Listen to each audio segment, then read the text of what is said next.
And you're there. Can you hear me? Mary, can you hear me? Mary? Yes, I can hear you. Okay. Now I'm going to get my there. I'm back. All right. So when after I introduce you, Hmm. I'm just going to say it's Mary Cummings. She has a 40 years of experience with acting and modeling with dogs, as well as has titled multiple dogs in multiple sports. And then I'm just going to turn it over to you. And Okay. I'm gonna turn my own video off, my own picture off, because the videos will play better. Okay. All right. Okay. I'm gonna start. And and we'll play the video sort of in sections, I guess. Well, tell me when you want. I have the playlist up, so tell me when Right. you need me to play them. All right. And that was all recorded, so I'm adding people now.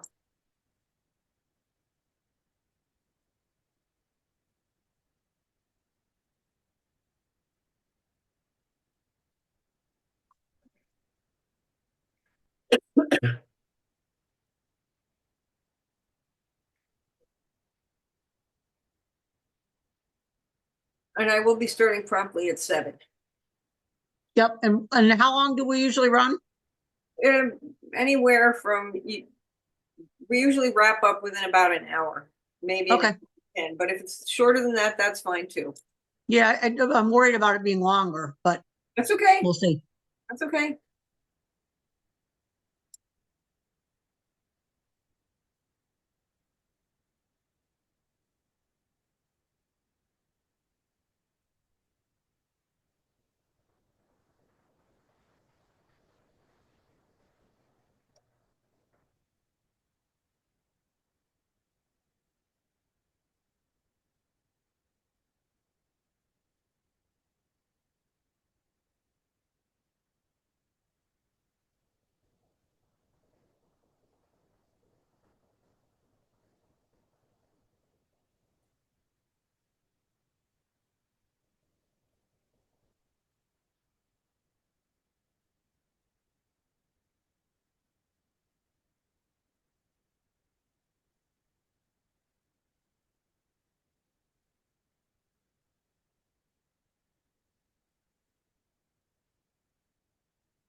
Okay, folks, I am going to start because I like to start promptly. My name is Nancy, and I am the club's program manager.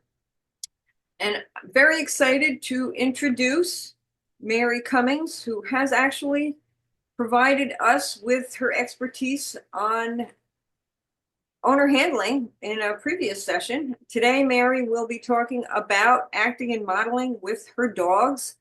She has over 40 years of experience with this, as well as extensive experience in training dogs for multiple sports and has titled multiple dogs in multiple sports. So I will turn it over to Mary. You will see me again because I am the keeper of the videos that she has. But right now, I'll let Mary do the talking and enjoy. Hello, everybody. So I'm going to start out a little bit, just give you a little background on how I got into this, and everybody feel free to jump in with a question or whatnot as we go along here. So I got into this probably over 40 years ago. A friend of mine and I, who were doing obedience training together at the time in Schützenwerk, were sitting in her basement reading Dog Fancy magazine. I don't even know if Dog Fancy magazine exists anymore. Um, and there was an article in there about dogs in film work, and there was a list of agents. So on a whim, I sent a resume for my dog at the time, who was a German Shepherd. Um, a little an import, a little on the sharp side, a little on the bold and brassy side. Anyways, sent a resume, and within about 3 weeks, got a call to audition for an NBC TV show where he played the police dog, and we did get that part, and that was the start of. I went into this totally not knowing anything about the film work industry at all. Um, but I had trained my dog to do some tricks. And of course, he was obedience trained and protection work trained and that sort of thing. Um, so I did that for a number of years. I got out of it for a little while just because I was raising a family and whatnot, but have been back into um, with the agents that I currently work with um, for probably 20, 25 years now. Um, so, anyways, when I'm getting a dog ready for film work and modeling, when I'm raising a puppy, of course, I breed and raise my puppies to do dog sports, anyways, which is a great way to start socializing your dog and getting your dog ready for film and modeling if that's what you want to do. Um, but one of the things I start out with, and Nancy, you can play the first video, is platform work. I do a lot of platform work, foot targets, platform work is pretty essential to do trick training and other behaviors that we need for film and modeling. So Nancy's going to play a little clip of Wilbur in his early training. I don't. Can you turn the volume on there, Nancy? Yeah. No, that's Yes. Is this it? that's not the. That should is that the first video? Let's check it out. That should not be the first video. Okay, which one do you want then? Oh, that one right there that you have there. Click it. Training with Wilbur, 4 months old. Got it. Sorry. It's okay. We give you one job. I know. And I mess it up. So most of these videos are pretty short. I tried to find short ones. But you can see he's 4 months old in here, and I train out of the food dish. So I use his meals as his reward. So the only time he eats or was eating it when he was a puppy like this was when he worked with me.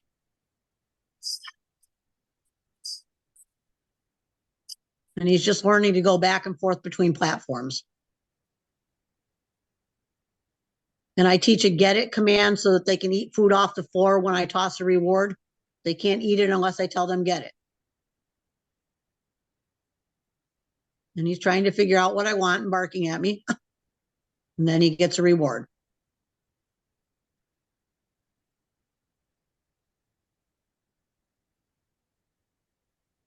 And his little tail never stops wagging.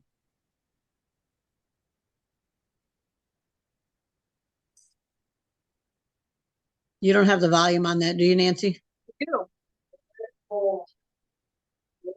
Oh.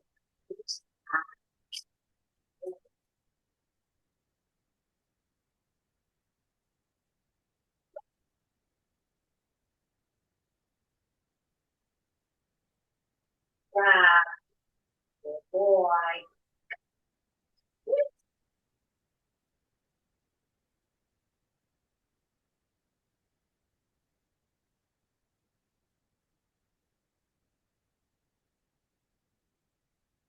So I spent the first couple of weeks just doing, oh, chokes on his food, just doing repetitions of going from platform to platform.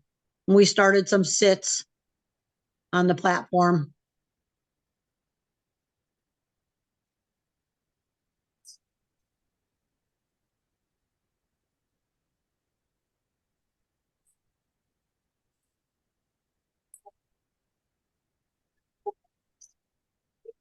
And I love this enthusiasm in any sport dog, but certainly for film and modeling, you want that enthusiasm. You want maybe a little over the top at first because you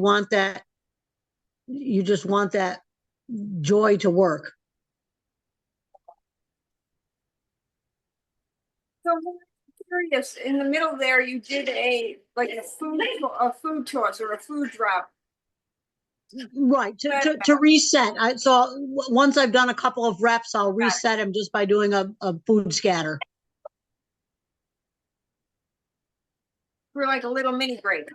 Yes, yep, little mental mini break for their head. And you can see there, he's always very vocal. So, right there at the end, I was rewarding when he would stop barking.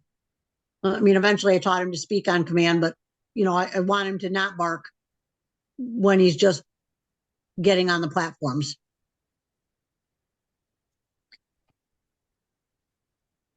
So, okay, so we can wrap that up. It's the same till the end there.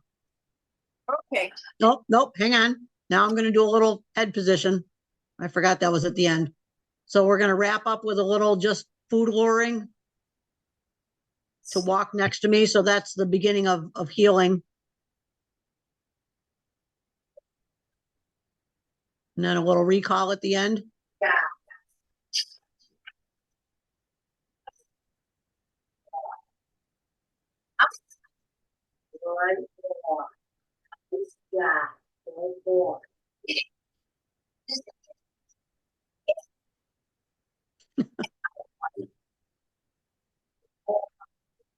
Dog training is so much fun. Okay, I'm gonna end that before. Okay, yep, you can end that. So the so I want to talk a little bit about foot targets. So it's the fourth video, early foot target work. You can play that in next in a moment. Foot targets for the rear feet targeting and awareness, also really, really important in trick training and teaching a dog to hit a mark or eventually teaching them to back up. It was really came into play when I had to teach the fake leg lift for the movie part, which I had never taught before, but he knew a foot target and he knew it well. So that really helped me out. I was able to teach the behavior rather quickly. So Nancy, if you play the fourth video, it says early foot target work. That'll show how I start the foot target. More early foot target. This is the fourth one. Yes, yep. It should be the fourth video. Why don't I share the screen? That would probably be useful. Okay. All rightio. Get rid of you. This one, more early foot target work. Yes.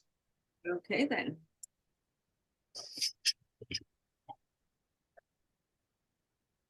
So I have this metal incline. It's for people with heel Achilles tendon problems. You can raise or lower that metal platform there. And I put it on a rubber mat so it doesn't slip. But that's what I start teaching my foot target work on. And I'm just luring him, pushing him back, and then clicking and rewarding when he gets both feet up there. And again, I think in this video, he's 4 or 5 months old, 5 months old, maybe.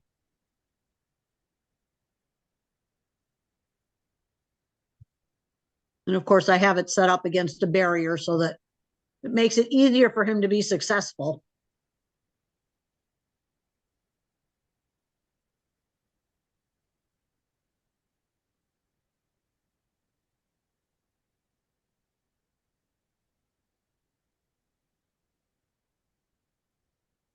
My training sessions are usually, I don't know, 2 or 3, 4 or 5 minutes at a time. At this stage, when he's almost 2 years old, as the dogs get older and they know more behaviors and more tricks, obviously we can't practice everything all the time. So, I'll do enough reps with a new behavior that I can go back to it later and build on it.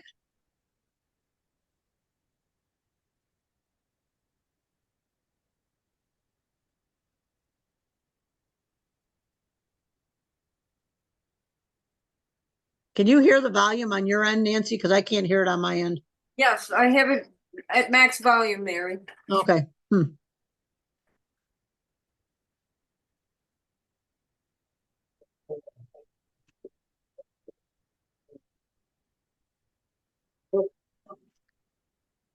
Good. So play that next video that it just went to.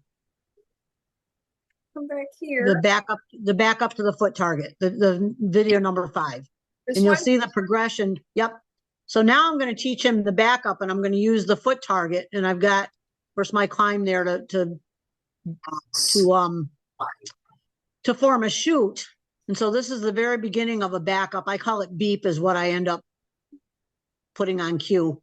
And you can see I've started a hand signal, but I'm just pushing him back. He knows to go on the foot target. And then I reset him every time.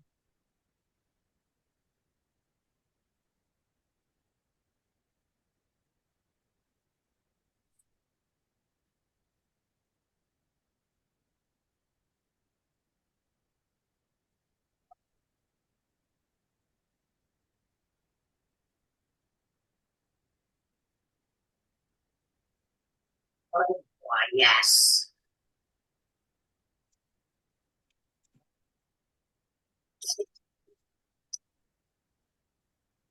So a lot of these basic behaviors, when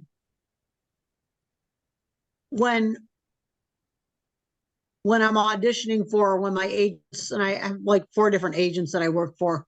And some people don't use an agent. Some people represent their own dogs and do all the contract work with the client, whether it's a commercial or whatever. I choose not to do that.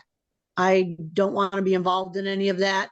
I'm happy for my agent to take a cut, and she does all the negotiating for the contract and payment and all that other stuff. And I just get a check in the mail from the agent, because I choose not to.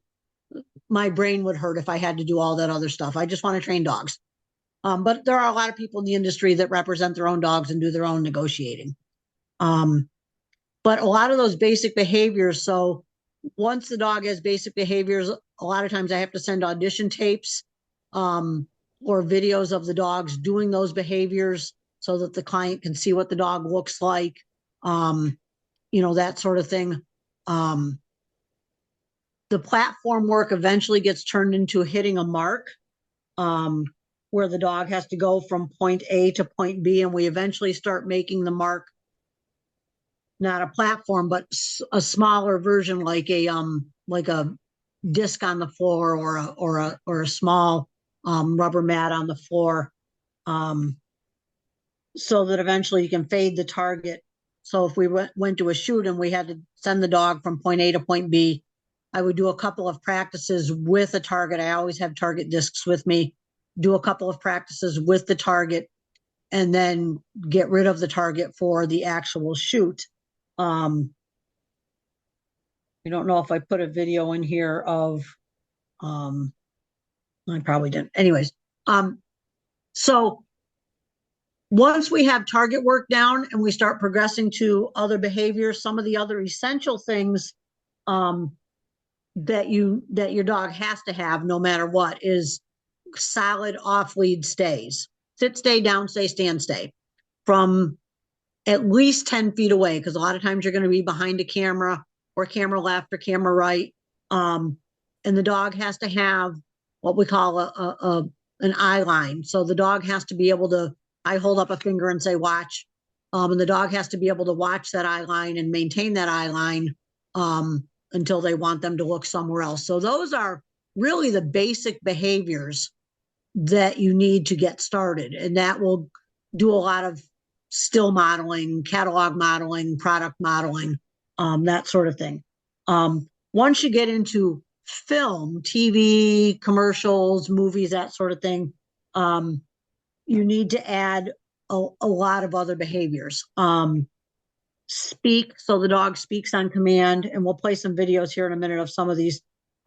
Take an object and hold an object, and carry an object to an actor or talent. We refer to them as talent. In a wide variety of objects. So a lot of times with our sport dogs, they retrieve a dumbbell or a like a retrieving dummy for the bird dogs and that sort of thing. So I teach the dogs to hold anything I ask them to take and hold. So I usually progress, wooden objects, metal objects, odd shaped objects, vegetables, produce, hot dogs. I progress to real food. I want the dog to hold real food without eating it. So that's sort of an essential behavior. A lot of times in a film or a movie, they'll want the dog to carry their leash to the talent or that sort of Just thing. turn the Um, to just turn the still there, Mary? That's come through my phone anyway. Hello, whoever's talking, can you please stop and mute yourself? We can't hear Mary okay, talking. I was muted for some reason. I don't know why, Yeah. but now I'm not anymore. Um, so the one of the other essential things that we use is what we call a go to or a go with command, where me as the handler, I send the dog to the talent. So I'm like, if they want the dog to run into the shot, I'm off shot with the dog. I tell them go to, and the dog runs into the talent and interacts with the talent, walks with them, off lead, that sort of thing. A head down and a lift. So we want the dog to be able to put his head down on a pillow or a couch or on the floor if they're laying down, and then pick the head back up again on command. We want the dog to be able to, we call it on your side, where if they lay, we tell them, give them a down command. And I teach my down command to be like a sphinx. So the dog have all four legs under him. But then if I want him to roll on his side and play dead or that sort of thing, we call that on your side.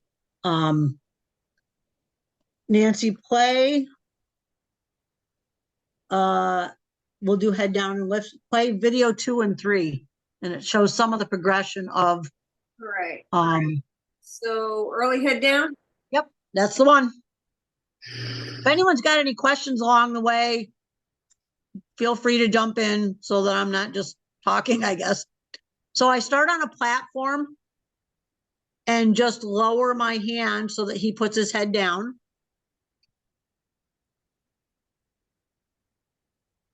And he has a solid stay command. So you can see there, once he's followed my finger down, he has a stay command, which means whatever position he's in, he stays there.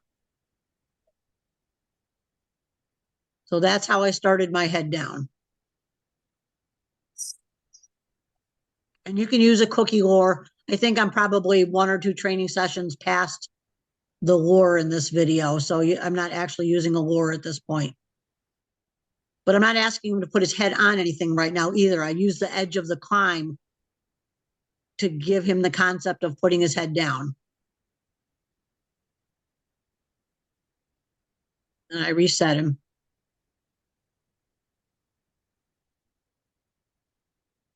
Okay, and then this is the next one. This was at Meet the Breeds this year.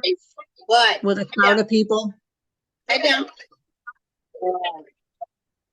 Yes. It's just an example of what the dog might be asked to do put his head on a pillow or that sort of thing, for a film or modeling job. And, at this point, especially in Wilbur's career now, but certainly when I started this a million years ago, we didn't have videos or social media or that sort of thing. So it was a lot harder to get audition videos to your agent or whatnot to see what the dog could do. Now I probably make audition videos 3 or 4 times a week. I'll get a email or a text message from one of my agents saying, hey, we want to submit the dog for this job or that job. We need a video of them doing X, Y, and Z. And so I have to a lot of times stop what I'm doing and make the video because it's, time is of the essence. And if you want the job and make the videos and get them sent out. As a matter of fact, I got home today from Syracuse before we did the Zoom, and I needed to make videos of 3 of the dogs barking. So I did those before we did this. So one of the other things that we like the dogs to be able to do is to open doors. It's sort of a specialty behavior, but open cupboards or open doors, open the refrigerator. So I've taught a tug command, which I then can use for other things. So I can have Wilbur tug my sock off my foot now. He'll tug a baseball hat off my head. He'll tug a scarf off my neck. He'll pull a he'll pull a toy with a string with a tug command. So a lot of times a command that starts out for one purpose, you can use that command to have the dog do other things. So Nancy, I think it's video 6 is the next 3 videos is tug training. Okay, so we have a quick question. Are you allowed Yes. to show us a show we could watch to see one of your pups in it? Well, yes, there is I can't tell you the name yet because there isn't a release date or trailer, but there will be.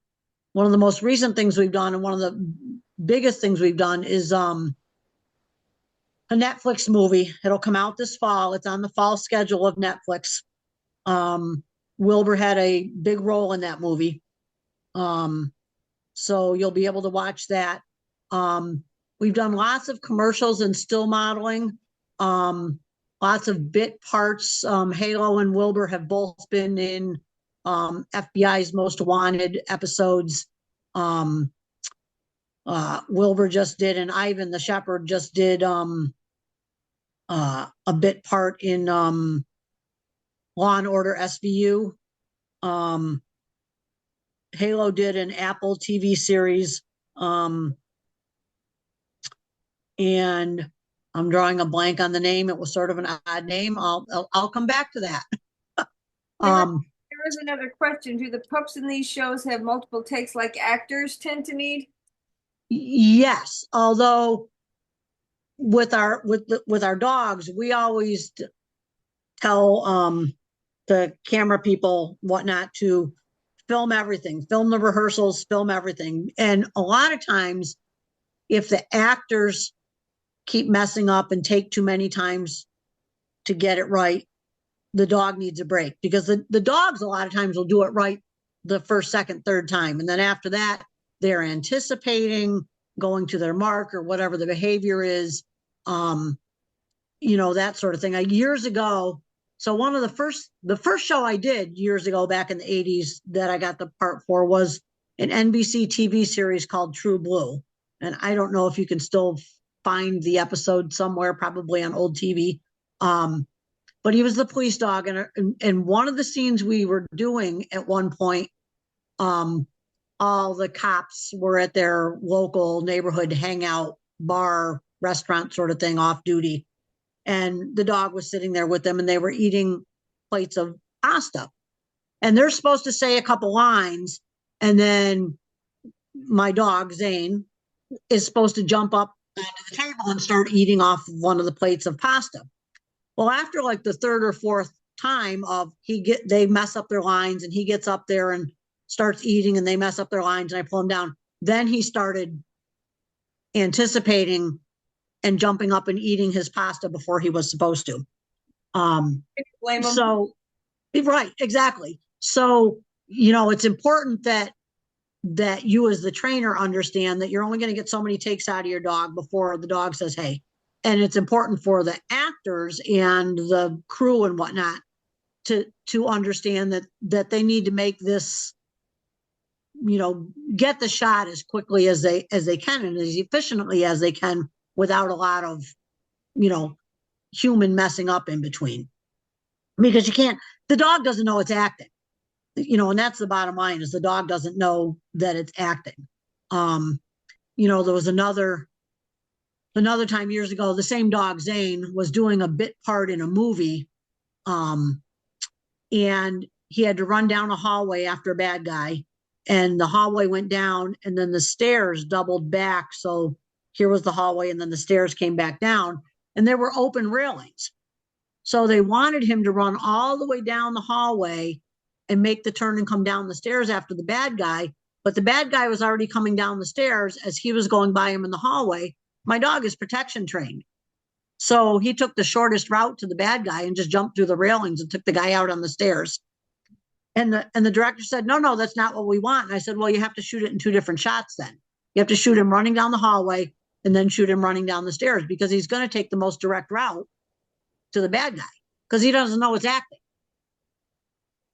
So, those are some of the issues that we run into you know, that you have to sort of sort out with the director and whatnot and the actors along the way if something like that arises.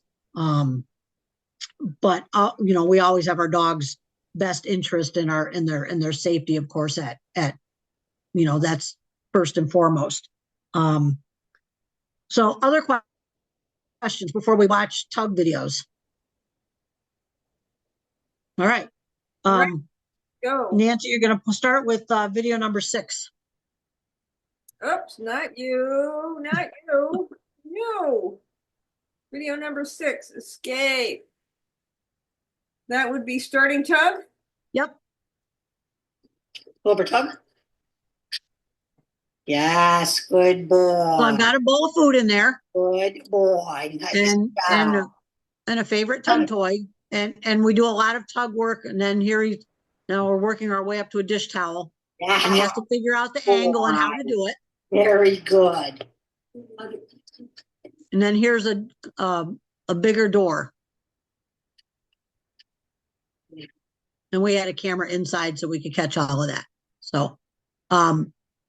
So, and again, I took that tug command and those were early videos. So he's very proficient at it now. He can tug heavier things. Like if I put a dish towel on my refrigerator door, he can open the refrigerator door and he knows how to figure out what angle he needs to pull at now. So I can just send him in with a tug command and he'll tug. And if he doesn't have the right angle, he'll change his body angle so he can get the best leverage. He will tug again. I transferred that over. He'll tug clothing off of me, gloves, socks, a baseball cap off my head. So once you've taught some of these basic behaviors, you can use them for all sorts of other things. So if he got an audition part where my agent said, "Hey, we need a video of him, tugging someone's shoes off," I could do a couple of rehearsals and do a video of that and send it off, and he would be good with that. Some of the other, so the take and hold of objects that we talked about, Nancy, I think those are the next videos.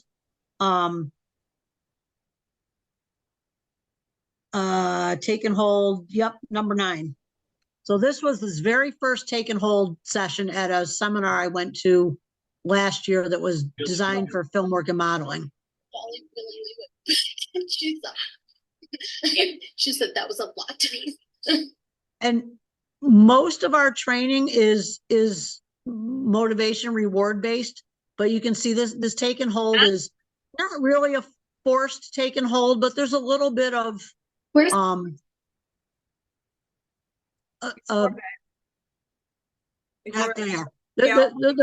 a little bit in the beginning of my take and hold when I teach my take and hold. There's a little bit of force is kind of a strong word, but it's not there's other trainers that just wait for the dog to reach out and touch and click and that works. But I have found in my retrieves with beagles anyways that because they're avid retrievers. My dogs are avid retrievers. They love to retrieve, but they like to retrieve on the move. So when I teach my take and hold, I want them to understand that this is fun, but they don't have a choice. If I ask them to take it and hold it, they need to take it and hold it. So that's how I start my take and hold. And again, at this point, especially in Wilbur's training, I can offer whatever object I offer to him. I tell him take and hold, and he'll take it and hold it. I don't know, anyone that follows my page, I had to do audition pictures for a dog food commercial that he's currently shortlisted for. I don't know if we'll get the part. It's next week. We haven't heard yet, but he's on the short list. So he's made it down to the top 10 dogs. But the dog food, one of the premises of the dog food commercial is it's made with fresh ingredients. So we had to do pictures of the dogs holding fresh produce. So an apple, a sweet potato, a bunch of carrots. So we had to do audition pictures of them holding each of those objects. Some of the other essential behaviors that we need is what I call the workaway. And it's a fairly new behavior for me to train because I didn't use it in my previous dogs. But a workaway, and I'm fascinated by this, is teaching the dog to go away from you and to follow commands without turning to look at you. So the dog stays facing an object or the talent or whatnot without turning around to look at you when you're giving them commands. And that's called a workaway. And I think that's video number 11, Nancy. Starting the workaway. And I'm in the very beginning stages of teaching this to Wilbur. And again, I find it a fascinating concept that you can train the dog to follow commands without turning around and looking at you. So this one, 14 seconds. Wilbur, yes, that one. Hello. So I teach him a focus command. So he's looking at a target. Sit. Good. Speak. Nice touch. Good boy. Nice. He has a touch command, so he goes and touches objects. So I start that behavior with just a focus command where he's just looking at my target. And once I can tell him focus and he knows to keep looking at it, and I've built a little bit of duration just looking at it, then I just recently started adding sits and downs and speaks, behaviors that I know he knows well, that he stays looking at the target. And I'm behind him. I'm probably 10 feet behind him in that video. And again, it's the very baby stages of teaching that behavior. Eventually, I want to be able to do whole sequences of behaviors where I tell him to back up, go forward, lay down, roll over, and he does it all without looking back at me, that he stays facing the direction that I sent him. Any other questions so far? Not in chat. Okay. Anybody? All right. I'm gonna show one more. Oops. Yes. Mary, how do you teach the focus on the target? I start with a piece of food on the target. Oh. So a little tiny piece of meatball. And so then I'll send him to touch. So I'll focus, he'll look, and then I'll release him with his touch command, and he'll go in and get his piece of food. And I do that the first couple lessons. Then I take the food away, and I'll toss the food afterwards, but I'll toss it towards the target because I don't want him to turn around and look at me. So even when he's rewarded, I don't want him to turn around and look at me. I want the reward to come from in front of him. Yes. Yep. Great. Here's another question, Mary. Where do you typically have to go for shoots? Usually I am in New York or New Jersey or Philadelphia, but I've been lots of other places, but those are the most normal. We've been up to Boston. We've been out to the Midwest. We were out in California twice to shoot the movie. But most of my shoots are New York City, or outside the city in New Jersey and down in the Philadelphia area is predominantly where I work. Though as I've gotten more involved, I've expanded where I will go. So pretty much now I tell my agents I'll travel anywhere for the right job. So I'm broadening my, the area that I will go and work in. So I know you were out in LA. You've mentioned that. Yep. See your videos and pictures. Did Yep. he fly in the cabin with you? Oh yes, yeah. The Delta actually has a program called Celebrity Pets, and it's designed for animals to fly in cabin that are actively working in a entertainment project. And it's called Celebrity Pets. That's the name of the program. They actually, the production company purchased a seat for him, though he sat with me and his seat was empty, but he actually had a seat purchased for him. And they fly first class. So, all the bells and whistles, but he flew, you're always nervous the first time. Of course, I don't fly. I hadn't flown in 30 or 40 years, because I don't like to fly. But again, for this job, I knew going into it that I was going to have to go out to California. So, and I wanted the job, but I always worry about how the dog is going to, handle everything. And he flew like a trooper. I mean, he slept through the whole thing. And then when people wanted to socialize with him, he schmoozed with the stewardesses and the flight attendants and, the other passengers when we were boarding and unboarding and, whatnot. So it was a great experience. But yeah, I would not have flown him, in cargo. I won't do it. So yeah, but it was a great experience. Here's another question. Have you had a dog that ends up not being able to do what is needed once you were at the shoot? Rarely, though it does happen. Now there was a scene in the movie, and things get described to you and you try to prepare, but sometimes things aren't what they actually are. So there was a scene in the movie that he did that's a big fight scene and in a dark garage and lots of stunt people and a fire breaks out and he sat through the first take with the talent that was the person that he was supposed to be with. But they crashed down on a table right next to him and they got one take out of that because then he was like, oh, hell no. So, we modified things. They did those scenes without him, and then they brought him back in with just him and the actress that was working with, and shot close-ups of him and his perspective without the rest of the chaos. So yeah, sometimes things happen that you aren't expecting, and you just have to modify it.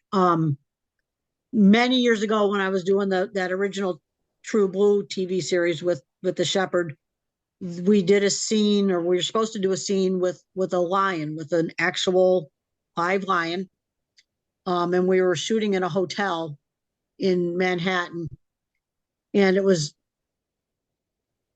time for that scene. So I took my dog, and I have a big, tough, street ready German Shepherd dog. He's not afraid of anything and he'll take down anything. And we go up the elevator to whatever floor the lion was on. We get out of the elevator and the odor from the lion was overpowering when you got off the elevator.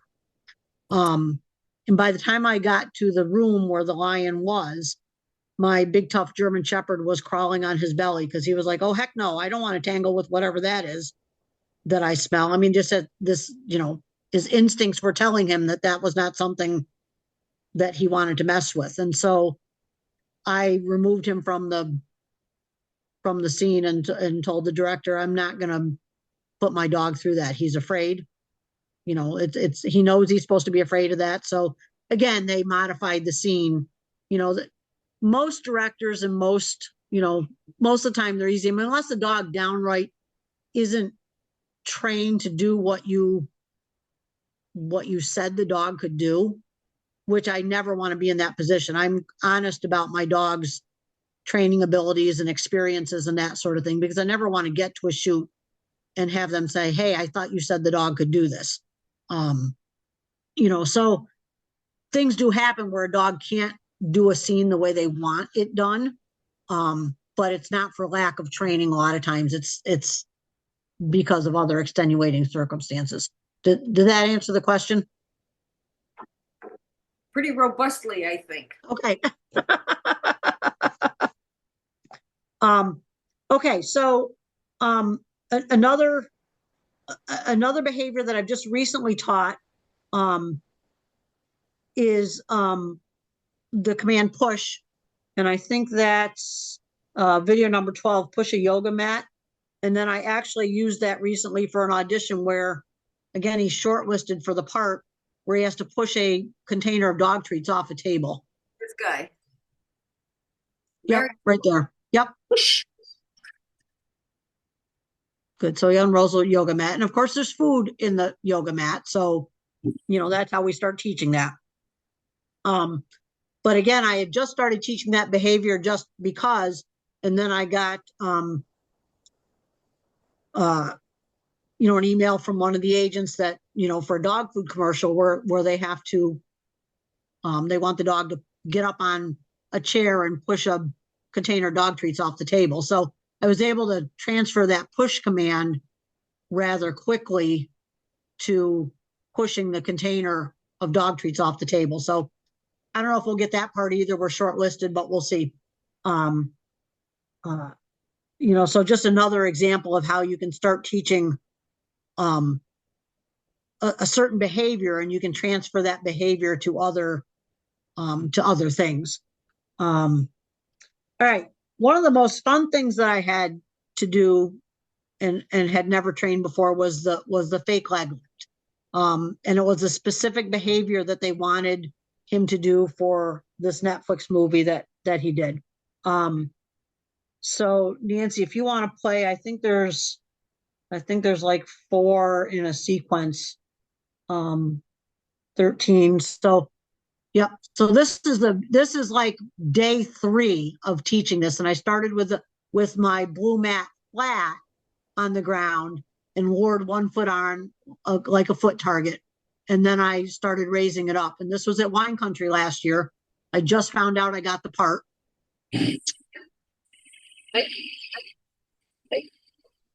Yes, good boy, nice job. The foot up gets a reward.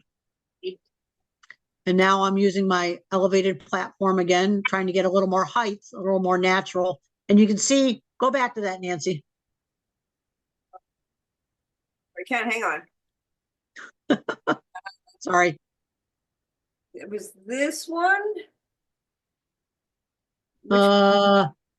Adding height. It was this guy. Way up there, yes. Yeah. So you can see those are my flat targets that I carry. Yeah. So I can send it from one spot to another and he stops on the targets. So there I'm trying to get a little more natural sideways lift out of that. And then here's just another contraption on my climb that I rigged up to try to get the same thing.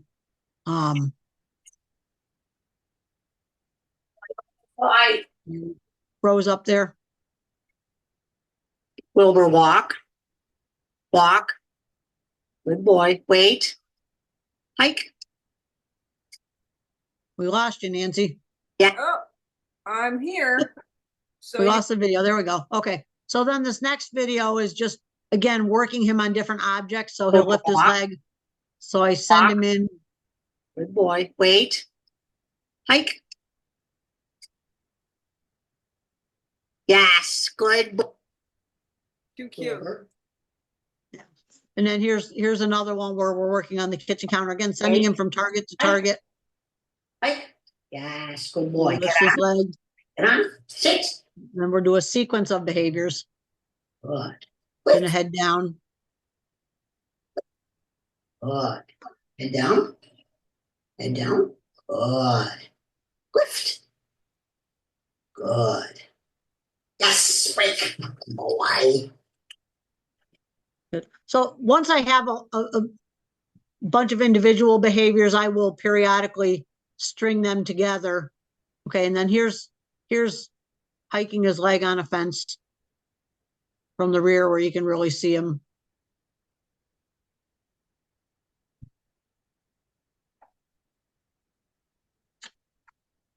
So that was hike. I mean, it took me maybe 3 weeks, not even 3 weeks, to progress from starting the behavior to getting to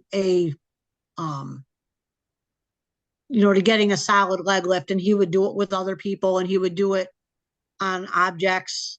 But that's where your foundation work comes in. So, teaching the targets and foot targets and platforms, and also marking behaviors either with a clicker or the word, I use the word yes and a clicker, and I use them interchangeably. So your dog understands how to learn, so that when you click or say yes, they understand they did something that you wanted, and then they will repeat it. So one of the other last things I want to talk about that we use a lot when we're training behaviors, and especially unique behaviors. All right, Lynn's got a question. Do you find that the more things they have learned, the faster? Yes, absolutely, Lynn, absolutely. The more things they learn, the faster they learn a new behavior.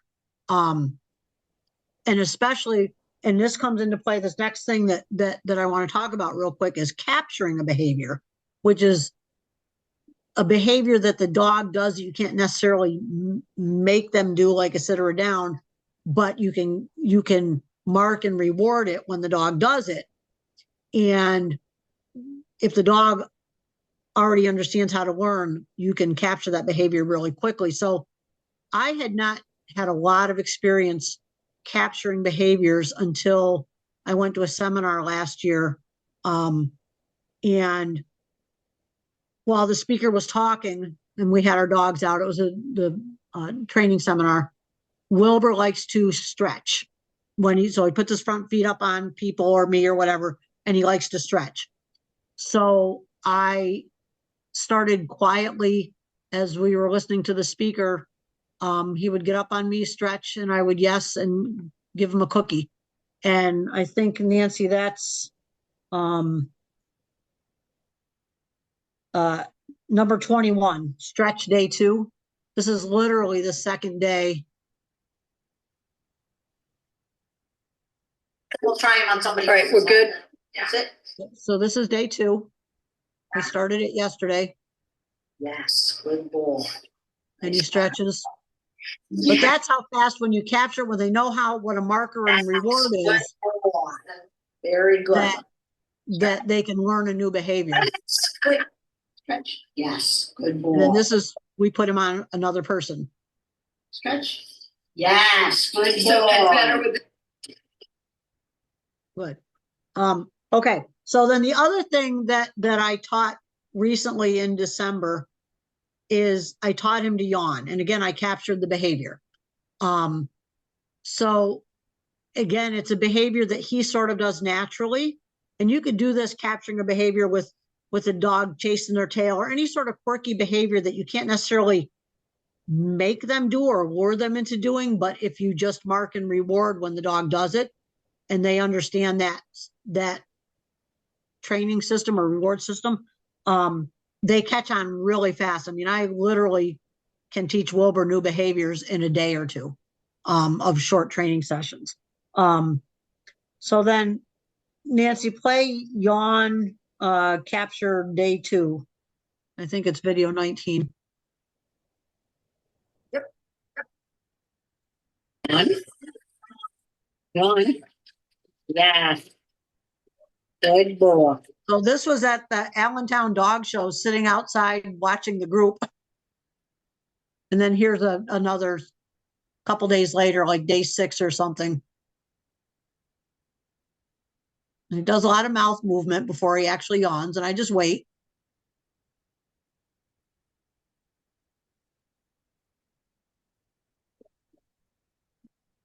Yes. Good boy. So, and some of that mouth movement is because when I first started capturing it, anytime he attempted to open his mouth, I was marking and rewarding. And then I raised the criterion to now I want a full yawn.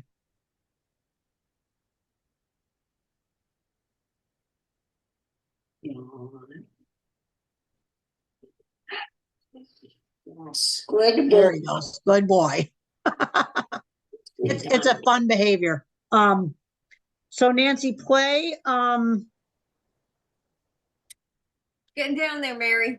Yeah, we're almost. You're gonna go back up to do. I want to show a sequence where I have him yawn.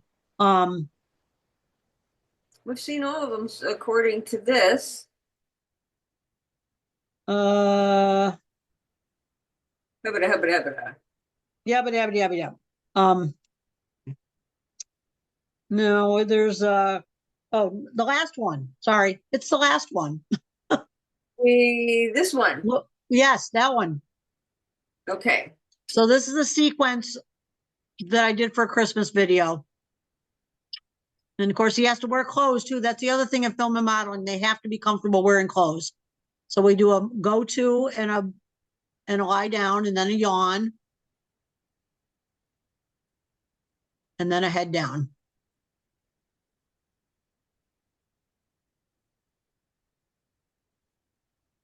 So again, once he knows behaviors, I can start stringing them together in to work on different patterns and that sort of thing. So I think that's the end of our videos. Happy to answer any other questions. It's a great industry to be in. I love it. I'm trying to get more involved in it. My ultimate goal is to just do this and be able to earn a living at it as I get older, really old. But I really enjoy it. I enjoy the trick training. I enjoy the different behaviors. I enjoy the shoots and working with the different people on the shoots. So it's a fascinating industry. How do you go about finding an agent? Great question. If you Google them, you'll come up with, if you Google animal agents or animal talent agents. But I certainly can provide a list. I've developed a network as I've been in the industry. So I started out with one agent, but I've developed a network and listing with 4 or 5 other agents now that work in various areas. So there's some big hubs. Atlanta is a big big movie hub, and they do a lot of animal agents there. There's an agent that I work with out of Florida, several in New York, one in Philly, and there's a couple up in Canada that I list with. Though working in Canada is getting harder to do, and getting over the border and that sort of thing. But I list with them. Other questions? There was a comment, you and your pups are amazing. Thank you for sharing. And Well, thank you. I second that. It's been super fun. It's been super fun to watch your journey through the photographs you post. Hopefully people will continue to watch, and I look forward to being able to tell everybody about the movie once I'm released to do that. A lot of times when we do most jobs, and especially the big jobs, but even like the catalog jobs and whatnot, we can't post pictures or that sort of thing until the actual project comes out. And it's like with the movie, I can't really talk about it and whatnot until they have a trailer and a release date, and they'll give me permission to. Then I can post pictures that I have and that sort of thing. So yeah, it's sort of a confidentiality sort of thing a lot of times. Do you have to sign an NDA? Yes. Yeah. Yeah. So, but once it comes out, it'll that the movie project in particular was really a lot of fun for me. That was probably the biggest movie project that I've worked on to date. And we worked with some big talent. So it was a lot of fun. What was that, Lynn? Lynn posted a question. Do you have a Facebook page for your working dogs? I think you just have your own personal page. I just have my own personal page. It's just easier that way, but I post all my stuff, videos and things and that we're working on there. So just follow along. Yeah, no, I just wondered because my daughter follows some dogs. Some dogs have their own Instagram. I do have an Instagram. It's Halo the Beagle. Oh, okay. So you can follow, and I'm doing more. I wasn't very active on Instagram and Reels and whatnot until recently, but again, as part of the Wilbur, did you get down? As part of trying to promote my dogs in the industry, I've been trying to do more social media like that and do more Instagram. But yes, you can find Halo the Beagle as my Instagram. Wilbur has a great following.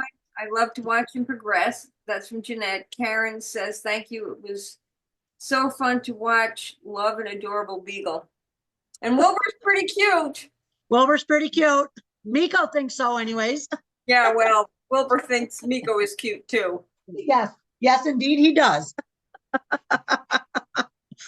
So it was a lot of fun, guys. I hope everyone got some information out of that and enjoyed it. Enjoyed our little videos. And I will put this up on YouTube and I will send out the link. And Mary, if it's okay with you, I will also post the playlist of the videos so people can refer to those in Oh, case. absolutely. Yep. Fabulous. All right. Thanks for joining, gang. Thank you. Thank you, Mary. Bye for now. Happy trails and happy acting. Break a leg. Yeah. Hope not. Yeah. Bye, everyone.